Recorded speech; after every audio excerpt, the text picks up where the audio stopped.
All right, let's dive in.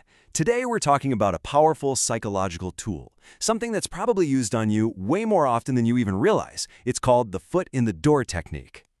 So think about this for a second. What if I told you that you could be convinced to say yes to almost anything, and all it takes is for someone to ask you for a tiny little favor first? Sounds like a superpower, right? Well, it's not science fiction. It's a very real and very effective psychological trick. You see, it all starts with something that seems completely harmless, just a small ask.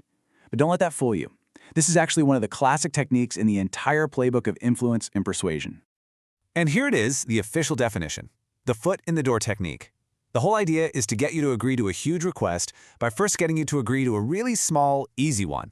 That first yes is literally the foot in the door. It props it open, making it so much easier to get you to swing it wide open for the bigger thing they really want.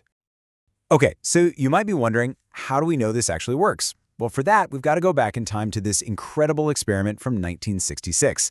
A couple of psychologists decided to take this theory out of the lab and into the real world to see just how powerful it really was. The researchers were Jonathan Freedman and Fraser. And what's really cool is their goal.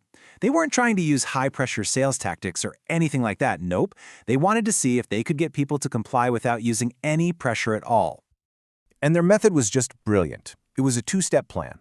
First, the small ask. Researchers went door to door asking homeowners if they'd be willing to put a tiny 3-inch sticker in their window that said, "Be a safe driver." Super easy, right? Who's going to say no to that? Then, a few days later, they went back for the big ask. They asked those same people if they would put a giant, ugly, poorly lettered sign on their front lawn with the same message. We're talking a big, ugly sign.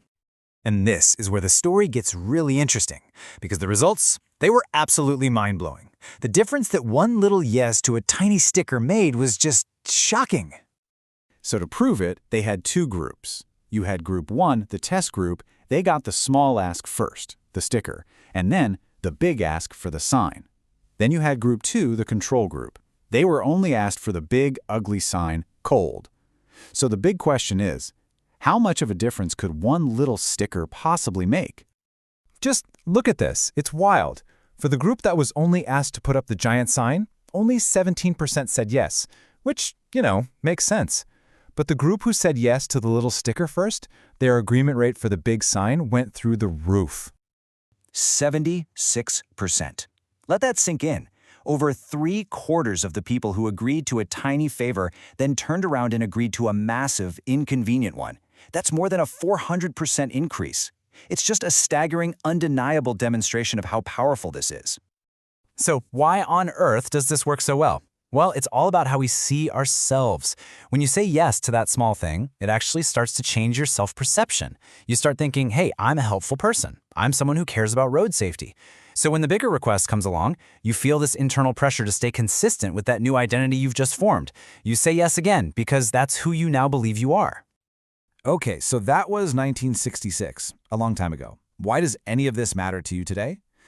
Because this technique is everywhere. It's that free trial that rolls into a subscription. It's the online petition that's immediately followed by a request for a donation. It's the salesperson who asks, "Can I just ask you one quick question?" So the main takeaway here is actually pretty simple, but it's so important. The next time someone asks you for just a small favor, pause for a second. That little request might be completely innocent, or it could be a very deliberate foot slipping into your door. So we'll leave you with this to chew on. Now that you know how this works, the next time you're asked for just a little something, what are you going to do? Will you see it a little differently? Definitely something to think about. Thanks for tuning in.